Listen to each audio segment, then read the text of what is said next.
My mom was robbed and beaten half to death by 3 teenage boys. They had no idea my dad killed people for a living. This happened back in my hometown in Iran when I was 14 years old. My mom was one of the few women in our village with an actual job, and on this particular night she was working late. Dad only got home at 3 a.m., still covered in dried blood from his shift earlier, and when he saw Mom wasn't home, he instantly grabbed his keys. As the eldest son, I went with him, and after what hours of driving, we found her. My mother was lying in a bush, her hijab half torn, purple bruising around her body and in between her legs. She'd been laying there for hours, too injured to get up and without a phone to call for help. She was somehow alive, and my dad instantly scooped her up. We could have taken her to the hospital, but my dad worked for the government and knew that doctors would look at an assaulted woman and claim she was asking for it. So instead, he treated her at home, using what he'd learned from his job to heal all the broken bones and injuries she had. He handmade her crutches out of wood he got from nearby trees. He helped her regain the confidence to go outside. He took over the cooking and cleaning despite it being against our hometown law. Within 5 months, my mother was back to full health. My dad originally had no plans of revenge. Whoever did this would be impossible to track down. Until the day it happened again. 2 full years after the first incident, my mother was walking home from the market in broad daylight when she was surrounded by 3 boys from the nearby village. They'd been eyeing her for weeks. When she tried to walk by them, they formed a tight circle around her and started closing in. First, they took her hijab, ripping it off her and tearing it into pieces. When my mother tried to protest, the oldest slapped her across the face. She fell into the sand, and once she was on the ground, things got worse. They dragged her by force into an alleyway where nobody could see or hear her scream, and did things to her I don't want to describe. She only made it home because another woman found her in that alleyway and recognized her. When the front door opened, and I saw my mom on this woman's shoulders struggling to breathe, I felt the worst case of déjà vu. Throughout the next couple of months, I saw a different side of Dad. He was the tender, loving, and caring husband he'd always been, but when he thought nobody was watching, I saw this rage in his eyes I'd never seen. He started making calls, suddenly carrying guns tucked under his shirt to markets, and going to work a lot less. For 5 months, my life consisted of watching my mom wake up screaming from nightmares of the boys' hands on her, while my dad bought GPS trackers and had men I'd never seen come to the house. That's when it happened. I was in school when the principal asked me to report to the office. When I arrived, he looked terrified, and my dad was sitting there in the work uniform I'd never seen him wear. I saw an outline of what looked like a weapon in his pants, and the principal was pale as a ghost. He told me to go with my dad, but when I asked why, he didn't say a word. I followed my dad out, and we got in a truck I'd also never seen. It had Iranian flags all over and the metal was thicker than I could imagine. It looked bulletproof.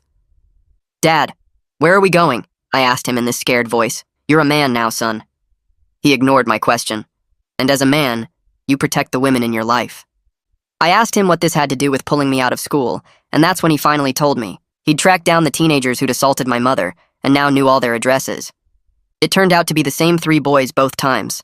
My dad grabbed my shoulder and looked me in the eyes. "I've spent the past months trying to get justice for your mother. Every late-night call and weird thing you've seen me do, I was talking to lawyers, people I know." His voice was breaking like he was about to tell me something awful. "Did you manage to get justice?" I asked, scared of his response. The fact I hadn't seen my mother in weeks only made me more terrified. He shook his head. "No, I didn't. I got something worse. And for the first time in my life, I saw my father break down crying.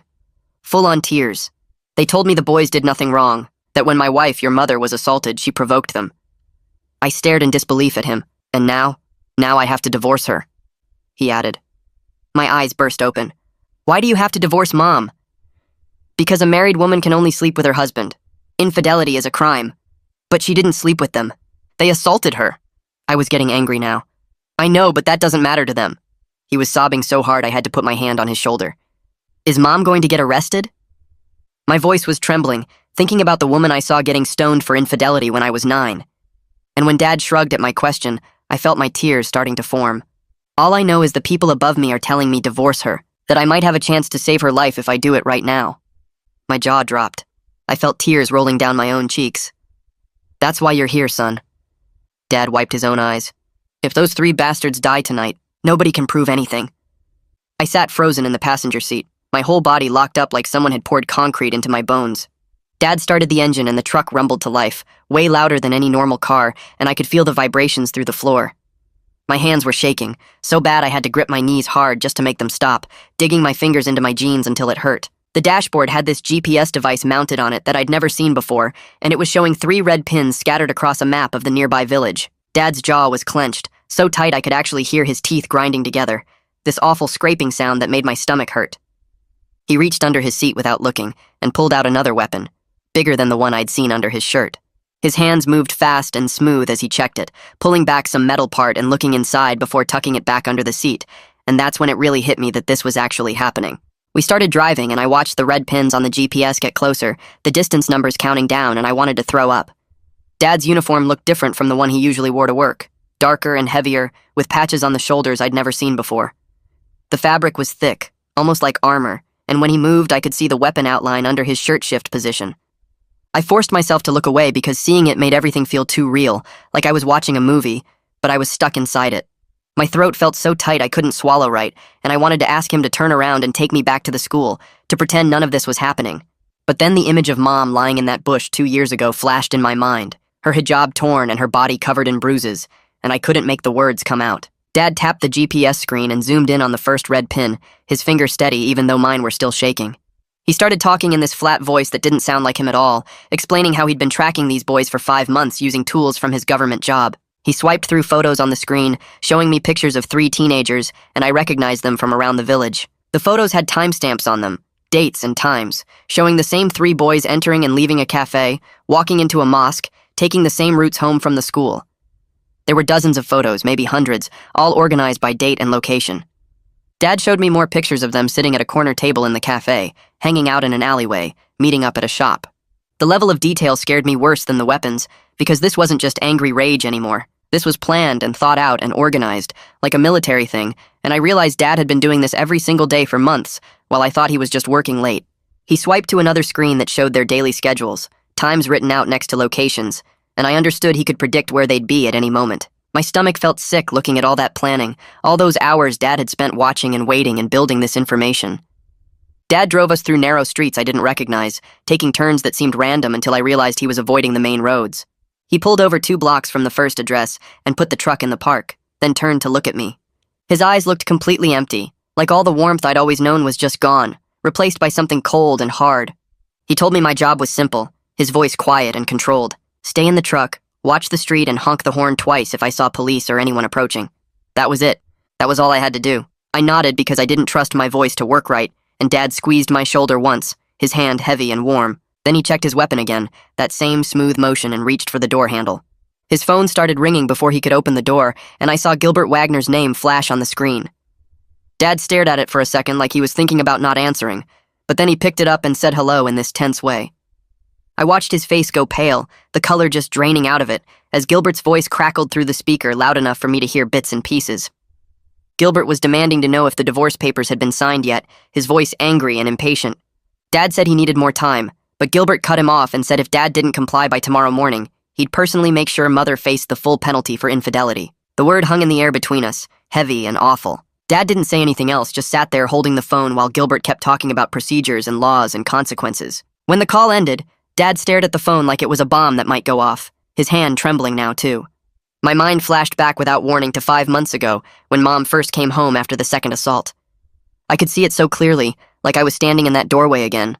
Carolyn Gupta had been supporting Mom's weight, practically carrying her, and Mom could barely walk even with the help. Her face had been swollen and bruised, her clothes torn, and she'd been making these small hurt sounds with every step. Dad had rushed past me and scooped Mom up in his arms, carrying her to their bedroom while I just stood there helpless. I'd watched through the doorway as Dad examined her injuries, his hands shaking so bad he could barely touch her, tears streaming down his face. For weeks after that, I'd heard her screaming in her sleep every single night, these awful sounds that would wake me up in the dark. Dad would rush into their room and I'd hear him holding her, talking to her in a soft voice, trying to calm her down. His own body would be trembling. I could hear it in his voice, this suppressed rage that he was trying so hard to control. Sometimes the screaming would go on for hours, and I'd just lie in my bed listening, feeling completely useless. I suddenly remembered how scared the principal had looked this morning when Dad showed up at the school. I'd been sitting in math class when the announcement came over the speaker, asking me to report to the office, and my stomach had dropped because that never happened. When I got there, the principal was standing behind his desk, and Dad was sitting in one of the chairs, wearing this uniform I'd never seen him in before. The principal's hands were shaking when he picked up the early dismissal form, actually shaking, and he kept glancing at Dad's hip where the weapon was barely hidden under his shirt. He'd stammered something about hoping everything was all right with my family, his voice higher than normal, and he didn't ask any questions about why I was leaving. Dad had given him this cold smile that wasn't really a smile at all, and the principal had gone even paler. I'd understood in that moment that the principal knew exactly what was happening, or at least knew enough to be scared, and he decided it was better not to interfere. Dad pulled out both our phones and started doing something with them, his fingers moving fast. He deleted every message, every call log, every bit of location history from the past week. I watched him work through the menus, tapping and swiping, erasing everything. Then he popped out the SIM cards from both phones, tiny little chips of plastic and metal, and dropped them on the floor of the truck. He crushed them under his boot, grinding them into pieces, then opened the door and tossed the pieces into a storm drain as we drove past. When I asked him why, my voice coming out small and scared, he explained that if anything went wrong tonight, we were never here. There'd be no record of where we'd been or what we'd done. My stomach dropped as I realized how completely he'd planned for the aftermath, how he'd thought through every single detail of covering our tracks. This wasn't just about tonight. This was about protecting us from what came after. We pulled into an unmarked garage in a neighborhood I didn't recognize, and two men I'd never seen before were waiting inside. They had tools laid out on a workbench and license plates stacked against the wall. Dad got out and walked over to them, and they started talking in a dialect I could barely understand, the words fast and clipped.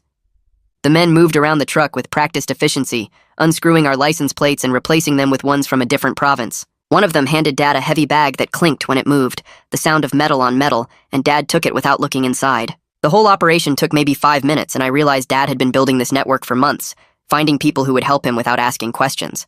I'd just been going to the school and doing homework while Dad was out here making connections and preparing for this night. I needed to use the bathroom so bad my bladder hurt, and I told Dad I had to go. He pointed to a door at the back of the garage, and I walked over on shaky legs. The bathroom was tiny and dirty, with a phone mounted on the wall, one of those old ones with a dial. I stared at it for a second, then made a decision. I picked up the phone and dialed Carolyn Gupta's number, the one Mom had made me memorize in case of emergency. My voice cracked when she answered, and I begged her to talk Dad out of this, to remind him that Mom needed him alive more than she needed revenge.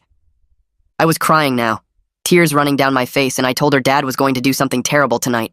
Carolyn didn't say anything for so long I thought she'd hung up, the silence stretching out until I could hear my own heartbeat in my ears.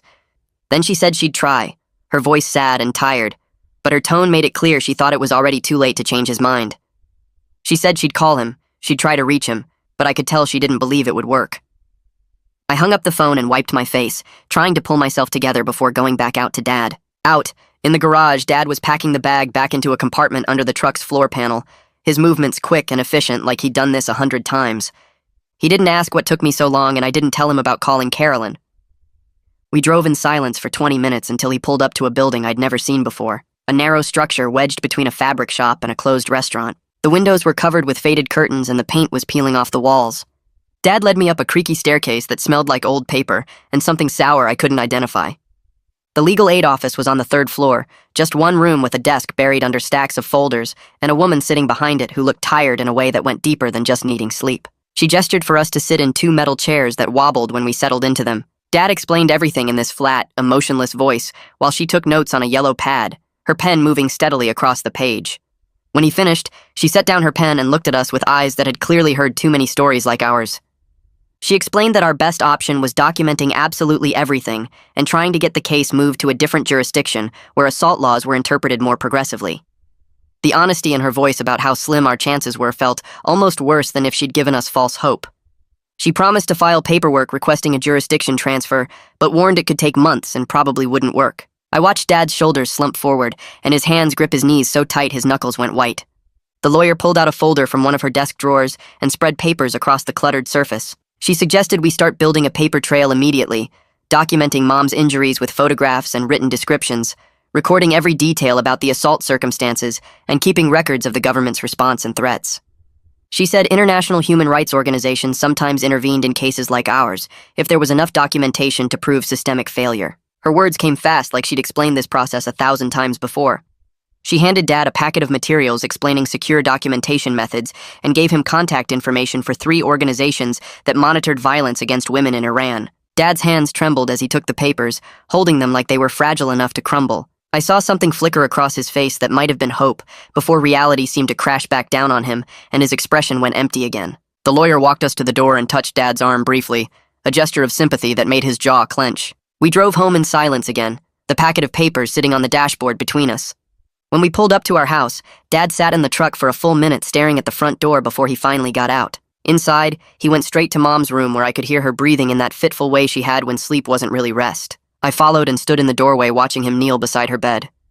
His hand moved to her forehead, checking for fever with the gentleness of someone handling something precious and breakable.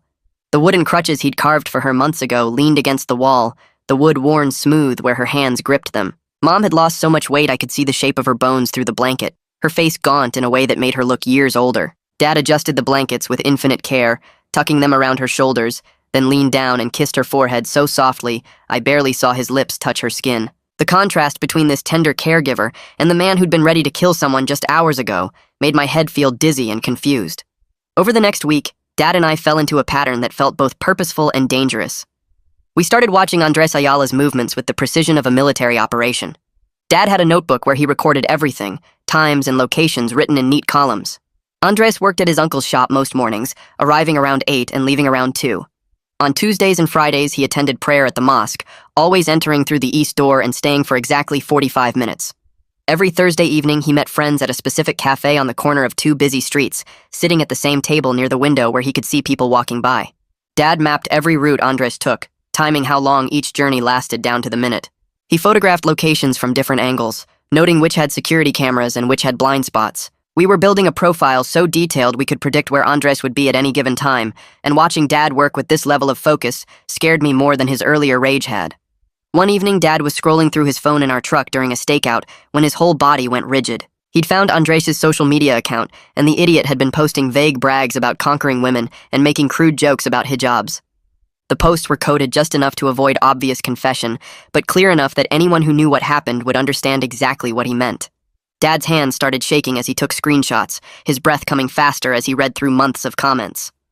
In one thread with his friends, Andres described Mom as the one who couldn't stop crying, and I watched Dad's face go from pale to red to pale again. He saved every screenshot methodically, building a digital file of evidence even as rage reignited in his eyes with an intensity that made me press myself against the truck door. During our stakeouts, Dad started teaching me surveillance techniques in this patient, methodical way that reminded me of when he'd taught me to ride a bike years ago. He showed me how to blend into crowds by matching the pace and posture of people around me, how to use reflective surfaces in shop windows to watch someone without turning my head, how to remember faces and details by creating mental associations. His instruction was thorough and calm, and I caught myself feeling proud when I spotted a detail he'd missed. A man who'd walked past our location twice in 10 minutes. Then guilt crashed over me for taking pride in skills we were learning for revenge. The conflicted emotions exhausted me more than the long hours of sitting and watching.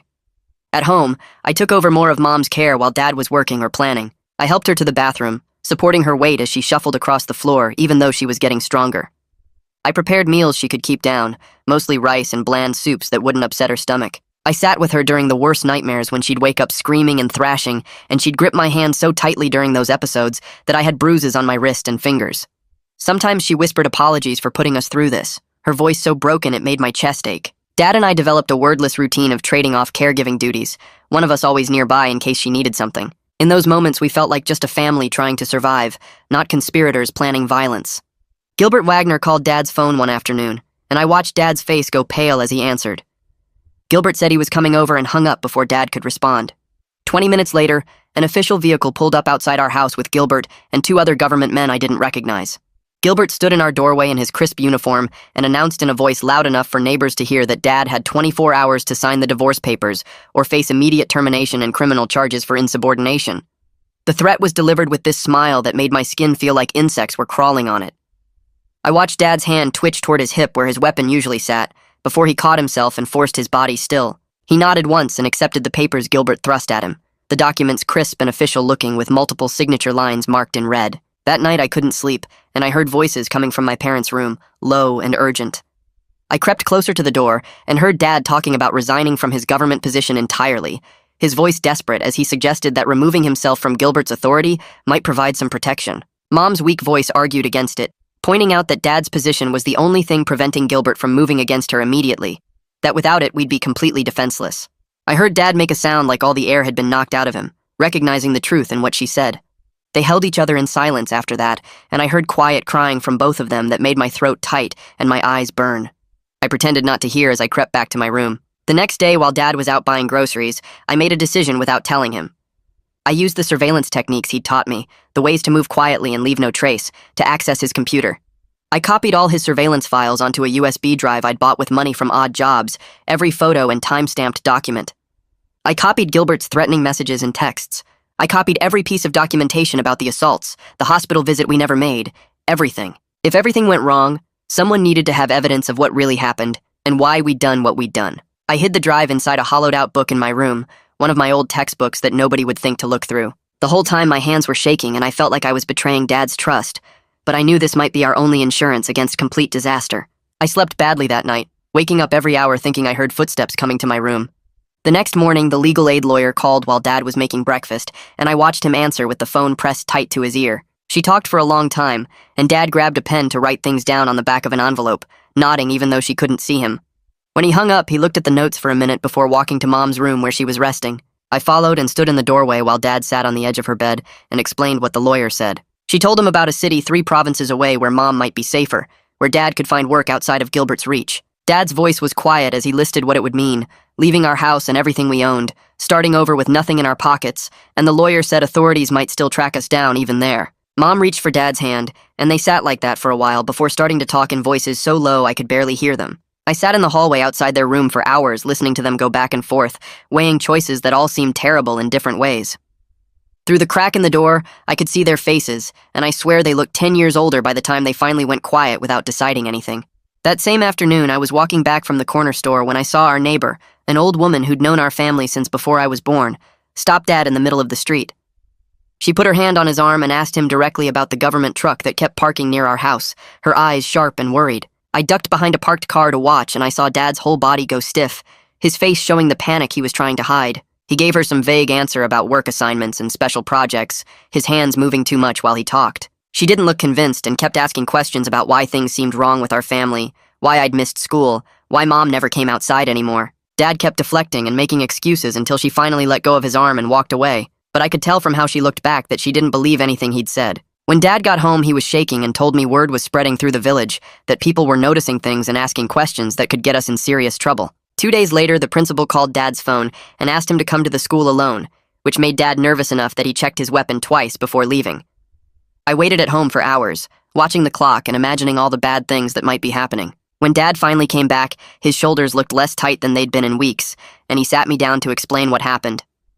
The principal offered to change the school records to show I was in class on the day Dad pulled me out, and he said he'd give Dad an alibi if anyone from the government asked questions about where Dad was that day. Dad's voice cracked a little when he told me this, and I saw his eyes get wet because someone with everything to lose was helping us anyway. It was a small thing, but it meant someone believed us. Someone was willing to fight back against Gilbert in their own quiet way. The next day, Carolyn came by the house and told Dad she had a sister in another province who could hide Mom for a while, that her sister's house was safe and nobody would think to look there.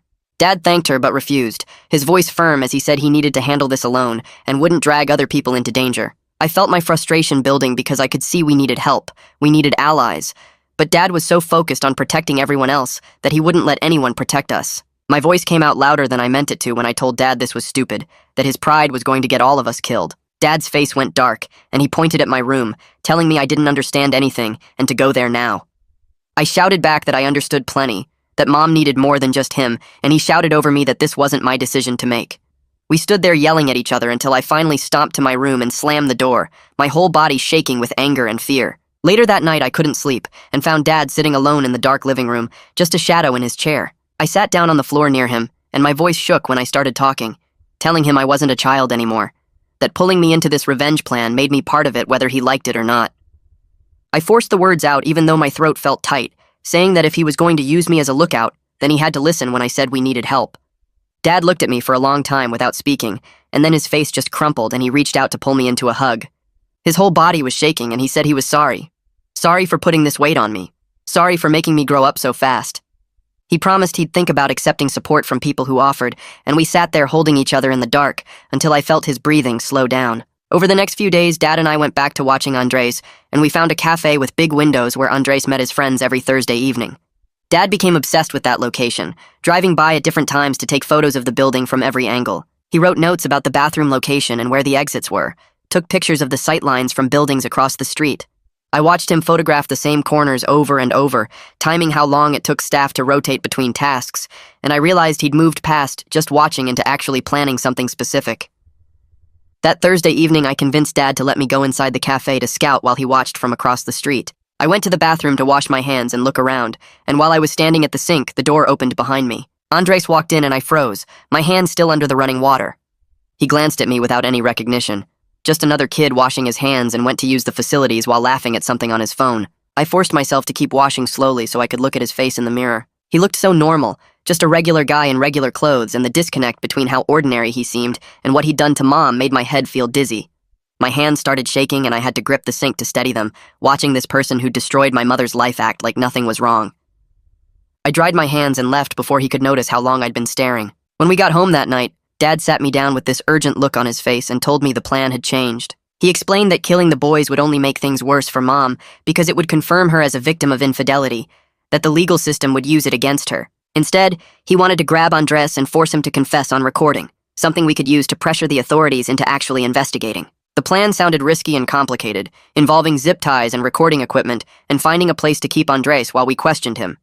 But it was the first time Dad had talked about something other than murder, and I felt this desperate hope rise in my chest that maybe we could get justice without becoming killers. 2 days later, we met the legal aid lawyer in a small office on the edge of town, a secret meeting where she reviewed our new plan. She listened carefully while Dad explained everything, and then she shook her head and told us that any violence against the boys, even just to get a confession, could be used to prosecute Mom for provoking the original attacks. The legal system was so twisted that our attempts at justice might become evidence of her guilt. Dad's face went gray when she said this, all the hope draining out of him as he realized even non-lethal action might doom Mom. We left that meeting feeling more trapped than ever, back to having no good options at all. The next morning, Dad made some calls to his government contacts, people he'd worked with for years who owed him favors. One of them told Dad something that made his hands start shaking, and when he hung up, he showed me what he'd written down. Nigel's mother, a woman named Viviana, sat on the local council and had been actively blocking any investigation into the attacks. Her family had political influence throughout the whole region, and she'd convinced other officials that pursuing the case would damage the village's reputation. Dad stared at the paper with this look of rage I'd never seen before, his hands shaking. So hard the paper crumpled in his fist, and I understood that the system wasn't just failing us, but actively working to protect the boys who destroyed our family. Dad called me into the kitchen 3 nights later, and I found him standing over our table with items spread across the surface like he was planning a military mission. Zip ties in 3 different sizes sat next to black cloth hoods and a small recording device with extra batteries. He picked up each item and explained what it was for in this flat voice that scared me more than if he'd been yelling. The zip ties would restrain Andres while we questioned him. The hoods would prevent him from seeing our faces or knowing where we took him. The recording equipment would capture his confession on tape that we could use as evidence. I watched Dad's hands shake slightly as he demonstrated how to secure the zip ties, and my stomach felt sick, knowing we were actually planning to kidnap someone. He asked me to help pack everything into a plain black bag, and I did it because I didn't know what else to do, my fingers fumbling with the items while my brain kept screaming that this was wrong.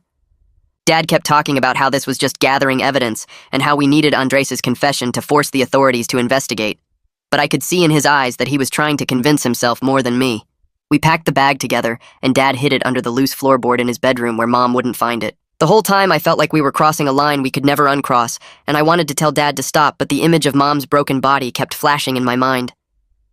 The next evening, Dad told me to write down questions we would ask Andres during the interrogation, and I sat at my desk with a notebook trying to figure out how to word things. I needed questions that would get him to admit what he did without being so aggressive that someone could say we forced him to lie. I wrote things like, "Where were you on the afternoon of?" and "Can you describe what happened in the alleyway?" and "Who else was present during the assault?" Each question made me feel sicker because I was planning how to torture information out of someone, even though he deserved it for what he did to Mom. Dad came into my room an hour later and read through what I'd written. Then he started adding legal language he'd learned from his government training. He changed my simple questions into ones that sounded more official, using phrases like, "for the record," and "state your full name and describe the events in detail." We worked on the script together for another 2 hours until it read more like a police interrogation than a conversation. Dad kept saying this would hold up as real evidence if we did it right, and I kept nodding even though I felt like throwing up. Every time I wanted to stop, I'd remember Mom's screams in the middle of the night when the nightmares got bad, and I'd force myself to keep writing. Thursday night came, and we sat in the truck across from the cafe where Andres met his friends every week. Dad had the black bag between us, and I could see him checking his watch every few minutes, waiting for Andres to leave alone. The cafe had big windows, and we watched Andres sitting at his usual corner table laughing with 2 other guys I didn't recognize. At 10:15, the other guys left, and Andres stayed behind to finish his drink. Dad's hand moved to the door handle, and he told me to stay in the truck and watch for any problems. Andres finally stood up and walked toward the exit, and Dad opened his door ready to move. But right then, a police patrol car turned onto the street from the opposite direction, its headlights sweeping across the cafe entrance. Dad froze with his door half open, and I watched Andres walk right past our truck completely unaware while the patrol car drove slowly down the street. Dad pulled his door shut and slammed both hands against the steering wheel so hard I thought he might break it. We sat there watching Andres disappear around the corner to safety while the patrol car kept going in the other direction. Dad's breathing was harsh and fast, and his hands were shaking when he finally started the truck. We drove home in complete silence, and I realized how easily this whole plan could go catastrophically wrong if we'd been 30 seconds faster. The next morning I was eating breakfast when Dad's phone buzzed on the table. He picked it up and his face went completely white as he stared at the screen. He turned the phone toward me and I saw photos of our truck parked outside the cafe last night with timestamps showing exactly when we were there. The images were clear enough to see both of us sitting inside, and you could even make out the black bag on the seat between us. Dad scrolled to the next message and I read the words from Gilbert. Last warning. Sign the papers or these go to local police with assault conspiracy charges. The blackmail was right there in writing, and Dad just stared at his phone like he was watching his last chance disappear. He put the phone down carefully and walked to the bathroom where I heard him throwing up. When he came back, his eyes were red, and he looked 10 years older than he had yesterday. That night, I woke up to Mom screaming from her bedroom, and I heard Dad rush in to help her. I crept to their doorway and watched Dad holding Mom down because she was shaking, so violently she might hurt herself. Her eyes were open, but she wasn't seeing our house. She was back in that alleyway with those boys on top of her. Dad kept whispering her name over and over until she finally came back to reality and collapsed against him crying. I went back to my room, but I couldn't sleep after seeing that. The next morning, Dad told me he was going to sign the divorce papers to protect Mom. He said keeping her alive was more important than staying married, and his voice was completely flat like he was already dead inside. I watched him practice signing the papers over and over at the kitchen table, his hand moving across the page like he was rehearsing his own death. He must have signed his name 50 times that morning, each signature getting shakier than the last. We drove to the municipal office 2 days later, and Dad brought the divorce papers Gilbert had given him. A bored clerk took the papers and started processing them with the kind of efficiency that comes from doing the same thing 1,000 times. She stamped forms and filled out documents while Dad's hand trembled so badly on the pen that his signature barely looked like his name. The whole procedure took less than 15 minutes from start to finish. When it was done, the clerk handed Dad a certificate and told him the divorce was now official and legal.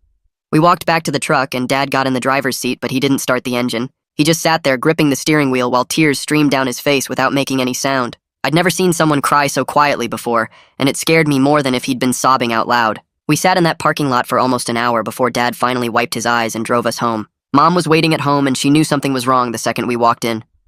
Dad sat her down and told her what he'd done, and I watched her face crumple like something inside her had broken. She started crying and telling Dad through sobs that she would rather die than have him sacrifice their marriage for her. She said the paper divorce meant the system had won by destroying our family, and that she couldn't live knowing he'd given up everything to save her. Dad held her while she cried, and I tried to mediate between them, telling Mom that the divorce was just legal paperwork and their actual bond hadn't changed. But my words sounded hollow even to me because we all knew what this meant. The system had forced Dad to abandon his wife legally to prevent them from killing her for being assaulted. Mom kept crying and saying the word divorce over and over like she couldn't believe it was real. We met with the legal aid lawyer 3 days later, and she listened to everything that had happened. She started filing protective paperwork arguing that the divorce was signed under duress and shouldn't affect Mom's legal status regarding the assaults.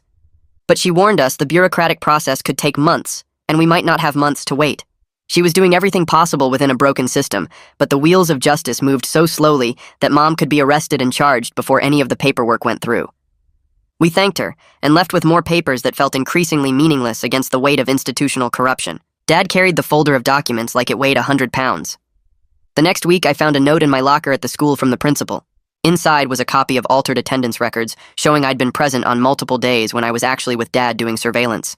The principal had done this without being asked, creating an alibi that might protect us if anyone started asking questions about where we were. I showed the records to Dad that night, and he actually started crying again, grateful that someone was willing to defy the system to help us even in this small way. We felt so isolated and alone that having one ally made a huge difference, even though it was just fake attendance records. Everything came to a head 2 nights later when Dad announced he was going after Andres alone that night. He said he was tired of waiting and planning while Mom suffered, and he was going to end this once and for all. I started shouting that he was going to get himself killed and leave Mom and me completely unprotected. I told him his rage was making him stupid, and he was thinking about revenge instead of our survival. Dad yelled back that I didn't understand what it was like to watch the woman you love destroyed while the system protects her destroyers. His voice broke, and he said I was just a kid who couldn't comprehend the kind of helpless fury that comes from being unable to protect your family. I screamed that I wasn't a kid anymore, that he'd made me part of this the second he pulled me out of school to be his lookout. We both ended up crying and exhausted, the fight draining what little energy we had left. Dad finally sat down at the table and put his head in his hands, and we stayed like that for a long time, both of us broken by a situation that had no good answers. We sat there in silence for maybe 20 minutes before Dad finally lifted his head and looked at me with red eyes. He wiped his face with his sleeve and took a deep breath. I could see him trying to pull himself together, trying to be the father who had a plan instead of the broken man crying at our kitchen table. He reached across and squeezed my shoulder. We spent the next 3 hours talking through every possible option we had left, and it was exhausting because most of the ideas led nowhere. Dad kept circling back to violence, to making the perpetrators pay directly, and I kept pushing back with arguments about Mom needing him alive and free. Around midnight, we finally landed on something that felt like it might work, or at least wouldn't get us all killed. Dad agreed to try one more legal path before doing anything we couldn't take back. We would leak all the social media evidence to a human rights group that operated outside our province, people who might actually care about what happened to Mom. If that created any pressure for an investigation, we would wait and let the system work.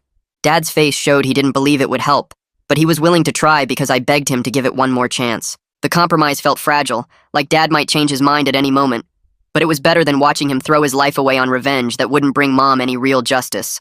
I went to bed that night feeling like I'd talked my father back from the edge, at least temporarily. The next morning, Dad and I sat at his computer and got to work. He created a new email account using a fake name and details that couldn't be traced back to us. I pulled up all the screenshots he'd saved of Andres bragging online, the crude jokes about hijabs, the comments about conquering women. We spent hours organizing everything into a clear timeline, writing a brief explanation of what happened to Mom and how the local authorities refused to investigate. Dad's hands shook while he typed out the details of the assaults, having to put into words what those boys did to his wife. We included enough information to be believable, but not so much that someone could figure out who sent it. I watched Dad's face while he attached all the files to the email, saw him close his eyes and whisper something under his breath before hitting send. The whoosh sound of the email going out felt massive, like we just launched something we couldn't control. We both knew we were grasping at straws, that some human rights organization probably got hundreds of reports like this and might never even read ours. But it felt better than sitting around doing nothing while Mom suffered and Dad planned murder. Within 3 days, the whispers started. Carolyn stopped by the house looking excited and told us she'd heard from her cousin that people in the nearby village were talking about some social media posts getting leaked. Apparently, someone had sent screenshots to several community elders showing what Andres and his friends had been posting online. The elders called the boys in for questioning, nothing official but enough to make them nervous. Carolyn said her cousin saw Andres at the market looking scared and angry, asking people if they knew who leaked his posts. By the end of the week, we heard that all 3 perpetrators had deleted their social media accounts completely. They were staying home more, not hanging out at the cafe as much, basically acting like people who knew they'd screwed up. Dad watched their changed behavior with this grim satisfaction on his face, like seeing them uncomfortable was the first good thing that had happened in months. But I could tell he wasn't satisfied, that making them nervous wasn't the same as making them pay for what they did. Still, it was the first time the perpetrators had faced any kind of consequence, and that felt like something even if it wasn't justice. Carolyn came through for us again a week later. Her sister knew someone who owned a small apartment building in a different neighborhood, far enough from our village that most people wouldn't recognize Mom. The place was tiny, just one room with a bathroom and a hot plate for cooking, but the rent was cheap and the landlord didn't ask questions. Dad and I helped Mom pack her things, which didn't take long because she barely had anything anymore. We drove her to the new place in the middle of the day when fewer people would see us. The apartment was sparse and kind of depressing, with water stains on the ceiling and a window that looked out at a brick wall. But when we got Mom settled and she sat on the narrow bed, I saw her smile for the first time in months. She looked around the small space and said it felt safe, that nobody here knew her story or would judge her for what happened. Dad set up extra locks on the door and checked all the windows while I unpacked her clothes. We stayed until evening, making sure she had food and knew how to work the hot plate. When we finally left, Mom hugged us both tight and told us she loved us. The apartment wasn't much, but it was hers, and she was away from Gilbert's people and the village gossip. Everything fell apart 2 days later. Dad got a call from his supervisor telling him not to come to work. When he asked why, the supervisor said Gilbert had ordered his suspension without pay, effective immediately. The official reason was conduct unbecoming of a government employee, which was code for Gilbert finding out Dad signed the divorce papers, but was still acting like Mom's husband. Dad's face went white while he listened to the supervisor explain that there would be a formal investigation that could lead to criminal charges. We were suddenly without any income, and the little savings we had wouldn't last more than a few weeks. The suspension meant Gilbert was tightening the noose, using Dad's job as leverage to force complete compliance. Dad hung up the phone and just stared at the wall for a long time. I could see him doing the math in his head, trying to figure out how we'd pay rent and buy food and keep Mom's new apartment. The financial pressure was crushing, adding another impossible weight to a situation that was already breaking us. That night, I heard Dad on the phone trying to find any kind of work, but word had spread that he was suspended under investigation, and nobody wanted to hire someone Gilbert had marked as trouble. Dad started sleeping in the truck outside Mom's apartment building. He said he couldn't leave her alone at night, that Gilbert's people or the perpetrators might try something if they found out where she was living. I told him he needed rest, that he was going to collapse from exhaustion, but he wouldn't listen. Every morning when I visited before school, I found him in the truck looking more hollow and desperate. His eyes had dark circles under them, and his hands shook from too much coffee and too little sleep. Meanwhile, I was taking over everything at home, cooking meals for both of us and trying to stretch our money as far as possible. I learned to make rice and beans in bulk, to buy the cheapest vegetables at the market, to turn off lights and save on electricity. It felt like I was forced into being an adult when I was still just a kid who wanted his parents to handle things. When I brought Dad food in the truck, I barely recognized him anymore. The strong, capable father who used to have all the answers had turned into this exhausted man living in his vehicle because he couldn't protect his family any other way. The legal aid lawyer called with news that felt like the first piece of good luck we'd had. She said she'd convinced a journalist to look into Mom's case, someone who covered human rights issues for a regional newspaper. The journalist was interested in the story because it showed how the system failed to investigate assault and how government officials pressured families to stay quiet. The lawyer warned us not to get too excited, that the journalist was just looking into it and might not write anything. But it was the first time someone with a platform had paid any attention to what happened to our family. The lawyer thought if the journalist wrote a story, the publicity might provide some protection by making it harder for Gilbert to move against us quietly. Dad listened to this news with cautious hope, like he wanted to believe it could help, but was afraid to trust anything good anymore. We thanked the lawyer and hung up, and for a moment we let ourselves imagine that maybe someone would actually care enough to do something. I was walking home from the school on a Thursday when I noticed 3 guys following me. My stomach dropped when I recognized Andres, with Nehemiah and Nigel on either side of him. They caught up fast and surrounded me in an alley between 2 buildings where nobody could see us. Andres looked angry and scared at the same time, his face red as he grabbed my shirt. He shoved me hard against the brick wall and got right in my face, his breath smelling like cigarettes. He wanted to know who leaked their social media posts, demanded to know if it was my family causing trouble. Nehemiah stood behind him making threats about what would happen if we didn't stop. My heart was pounding so hard I thought they could hear it, but I managed to slide my hand into my pocket and start my phone's voice recorder. I kept my voice as steady as I could and asked them what they were so worried about, why they cared so much about some old posts. Andres said people were asking questions about what they did to that woman, and if we didn't back off, my family would regret it. Nigel added that they knew where my mom was living now, that it would be easy to finish what they started. Every threat they made went straight into my phone's recording, and I kept asking questions to make them say more. When they finally let me go and walked away laughing, I was shaking so bad I could barely stand up. I went straight to Mom's apartment where Dad was parked in the truck. He saw my face and jumped out asking what happened, and I just pulled out my phone and played the recording. We sat in the truck listening to the perpetrators threaten me, and when Andres said the part about what we did to that woman, Dad's whole body went rigid. His hands were shaking as he grabbed the phone and played it again, listening to every word. I could see the rage building in him, the same dangerous look I'd seen when he first planned to go after them. But there was something else too, a recognition that this recording was real evidence, the first proof we had that they admitted to assaulting Mom. Dad made me send the audio file to his phone immediately, then we made copies and saved them in 3 different places. He called the legal aid lawyer right there and sent her a copy, his voice urgent as he explained what happened. The lawyer said the recording was valuable, that having the perpetrators admit they did something to that woman while threatening violence could actually help our case. Dad hung up and looked at me with this mix of pride and worry, proud that I'd been smart enough to record them, but terrified that they'd threatened his son. The next night, Dad snapped. I wasn't there when it happened, but Carolyn called me the morning after and told me everything. Dad had tracked Andres to the cafe where he met his friends every Thursday. Instead of just watching like he'd done for months, Dad got out of the truck and walked right up to Andres in the middle of the street. People nearby said Dad grabbed Andres by the throat with both hands and started choking him while screaming about Mom. Andres tried to fight back, but Dad was bigger and angrier and wouldn't let go.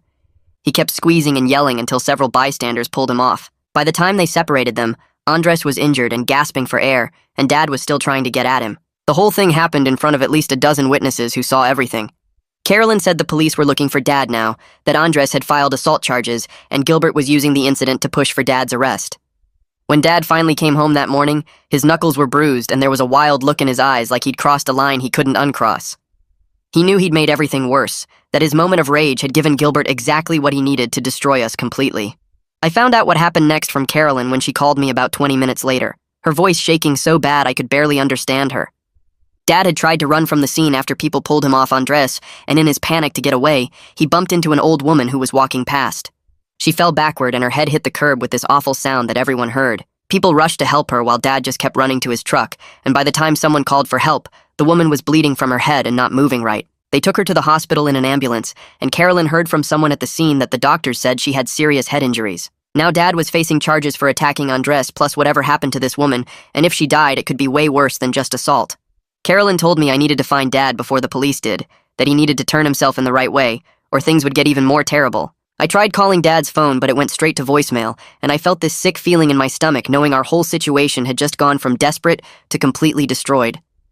I ran to Mom's apartment thinking maybe Dad went there, but when I got there, it was just Mom sitting on her bed looking scared. She asked where Dad was, and I had to tell her everything Carolyn said, and I watched Mom's face go pale as she realized what this meant for all of us. We sat there together not knowing what to do, both of us jumping every time we heard a sound outside. The police showed up at our old house first, knocking loud on the door until our neighbors came out to see what was happening. I wasn't there, but our neighbor called to tell us, saying 3 officers went inside and searched the whole place. Then they went to Mom's apartment and knocked there too, but we didn't answer and eventually they left. That's when Gilbert called Mom's phone and I listened while she put it on speaker. He told her that Dad had 48 hours to turn himself into the police station, or Gilbert would personally make sure Mom got arrested as an accomplice to everything Dad did. His voice was calm and cold, like he was enjoying this, and he said the assault on the old woman had witnesses everywhere, so there was no way Dad could hide from this. He told Mom that her only chance was to cooperate fully and tell them where Dad was hiding.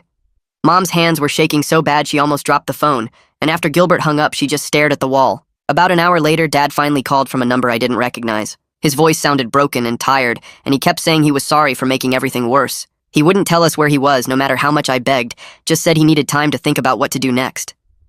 I told him about Gilbert's threat to arrest Mom, and he started crying on the phone. These awful choking sobs that made my chest hurt. I begged him not to do anything stupid, to please just come back so we could figure this out together, but he said he couldn't risk leading the police to us and hung up. Carolyn showed up at Mom's apartment the next morning with the principal and the legal aid lawyer, and they told us they had a plan. The lawyer explained that she worked with some groups that helped women escape honor violence situations, and these groups had networks that could move families to different cities. They could get us transportation and temporary housing in a city 3 provinces away, where nobody knew our story. The principal said he had contacts who could provide forged documents with slightly different names, so we could start over somewhere new. It was risky and completely against the law, but staying here meant Dad would definitely go to prison, and Mom would probably be charged with something related to the assaults. Carolyn held Mom's hands and told her this was our only real option, that the system had completely failed us, and now we needed to save ourselves. The lawyer said we had maybe 2 days before Gilbert pushed the police to issue a warrant for Dad, and once that happened, it would be much harder to disappear. We would have to leave everything behind, all our stuff and our whole life in the village, and there was no guarantee the authorities wouldn't eventually track us down in the new city. Mom looked at me with tears in her eyes and asked what I thought we should do. I told her we had to try, that staying here meant watching everything fall apart. She nodded slowly and told the lawyer we would do it, and Carolyn hugged her while the principal started making calls to set things up. Getting Dad to agree was harder. He finally came to Mom's apartment late that night, looking like he hadn't slept in days, and when the lawyer explained the escape plan, he just shook his head. He said he couldn't run away like a coward, that he needed to face what he did even if it meant going to prison. Mom grabbed his face with both hands and made him look at her, and her voice came out stronger than I'd heard it in months. She told him that the people who hurt her had already taken too much from our family, and she wouldn't let them take our future too by turning him into a killer or getting us all killed. She said choosing to survive wasn't being a coward, it was being smart enough to know when the fight was already lost. Dad tried to argue, but Mom kept talking, telling him she needed him alive and free more than she needed revenge on those boys. She said if he loved her, he would choose life with her over justice against them, and I watched Dad's face crumple as he realized she was right. He pulled her into his arms and started sobbing, these huge, shaking sobs that made his whole body shake. Mom held him and cried too, and I stood there watching my parents find strength in each other, even after everything that tried to tear them apart. After a long time, Dad pulled back and wiped his eyes and told the lawyer he would do whatever we needed to do to get out safely. The first thing Dad had to do was turn in his government weapon and officially accept the suspension from his job. The lawyer said this would show he wasn't planning to do anything else violent and might make Gilbert less aggressive about pursuing charges. Dad went to the government office the next morning, and I went with him, watching as he handed over the gun to his supervisor and signed papers that ended his career. The supervisor looked uncomfortable the whole time, not meeting Dad's eyes, and the whole process took maybe 15 minutes. Then Dad had to meet with Gilbert one final time to try to work out some kind of deal. The lawyer coached him on what to say, how to phrase things so Gilbert would feel like he won. Dad went into Gilbert's office alone and came out an hour later looking exhausted. He told us Gilbert agreed to let the assault charges against Andres be reduced to just a fine for the old woman's medical bills, and in exchange, Dad had to promise to disappear quietly and never cause trouble again. It was a bitter deal that left Dad with nothing, no job and no justice for Mom, but it meant he wouldn't go to prison, and Mom wouldn't be charged with anything related to the assaults. The lawyer said it was the best outcome we could hope for, given how bad things had gotten, and Dad signed more papers agreeing to all of Gilbert's terms. Before we left the village, the lawyer met us one last time and gave us this thick envelope full of papers. Inside were copies of everything we had documented over the past months, all the assault reports and medical notes about Mom's injuries, screenshots of Gilbert's threatening messages, and the social media posts from Andres and his friends, the audio recording I made when they threatened me in the alley, and witness statements the lawyer had quietly collected from people who saw what happened to Mom. She told us she was sending an identical packet to a prosecutor in the capital, who was known for taking on cases that other officials refused to touch. The lawyer said she couldn't promise anything would come of it, that the prosecutor might ignore it completely, or might not have the power to investigate across provinces, but there was a small chance someone might eventually look into what happened. She said to keep our copies safe in case we ever got an opportunity to pursue justice through proper channels. We thanked her for everything she'd done to help us, and she hugged Mom and told her to be safe. As we left her office with that envelope tucked into our bag, I felt this tiny bit of hope that maybe someday someone would care enough to investigate, even though I knew it probably wouldn't happen. The underground network moved fast once we agreed to leave. Within 3 days, we were in a truck heading to a city 3 provinces away, all our important belongings packed into 2 bags. The people helping us gave Dad and Mom forged identity papers with slightly changed names, close enough to their real names that they could remember them, but different enough that a casual search wouldn't find them right away. They found Dad a job as a security guard at a factory, and got Mom hired at a textile plant, both jobs that paid cash and didn't ask too many questions. Our new apartment was in a rough neighborhood with broken streetlights and graffiti on the walls, just 2 small rooms with a bathroom and a kitchen area that barely fit a stove. The building was old, and the walls were thin enough that we could hear our neighbors arguing, but nobody in this neighborhood knew our story or cared where we came from. Mom could walk to her job at the textile plant without being scared that someone would recognize her and remember what happened. I enrolled at a new school under a different name, and the principal there didn't ask why my records looked weird or why I was starting in the middle of the term. We began the exhausting work of building completely new lives from nothing, learning new routes to work and school, figuring out which shops were safe and which streets to avoid at night. Everything felt strange and wrong at first, like we were pretending to be different people, but slowly it started to feel a little more normal. I started keeping a detailed journal about 2 weeks after we moved, writing down everything that happened to our family from the very beginning. I wrote about the first time Mom was assaulted and how Dad treated her at home, about the second assault and watching her come home on Carolyn's shoulders, about Dad's months of planning revenge and the surveillance we did together. I documented every conversation I could remember, every piece of evidence we collected, every threat Gilbert made, and every time the system failed us. Dad caught me writing one night when he came home from his security guard shift, and instead of telling me to stop, he sat down at our tiny kitchen table and started helping me remember details I'd forgotten. We spent hours going through everything, Dad adding information about his meetings with lawyers and the things Gilbert said to him in private, me writing it all down as carefully as I could. It was painful to relive everything, to write about Mom's screams and Dad's tears and all the times we felt completely helpless. But it also felt necessary somehow. Dad said we were preserving the truth of what was done to our family, creating a record that might matter someday, even if it felt pointless right now. We filled an entire notebook with our story, and I hid it in a safe place where nobody would accidentally find it. 6 months after we ran away from our village, I woke up early one morning and found Mom standing at our apartment window without her crutches. Her body had finally healed enough that she could move freely again, and she was just standing there looking out at the street below with the morning light on her face. In the kitchen, Dad was making breakfast, humming quietly to himself while he cooked eggs on our small stove. I watched them both from my spot on the couch and felt this strange mix of sadness and relief. We weren't the same family we were before the assaults happened, and we never would be again. Mom still woke up screaming sometimes from nightmares about those boys, and Dad still got this look in his eyes when anyone mentioned our old village. I had a different name now, and went to a school where nobody knew my real story, and sometimes I forgot to respond when teachers called my fake name. But we were alive and together and slowly building something new from the ruins of our old life. The 3 boys who hurt Mom were still free back in our village, probably bragging to their friends and never facing any real punishment for what they did. Justice felt impossibly far away, like something that happened to other people in other places. But we had survived when the whole system tried to destroy us, when powerful people wanted us broken and scattered.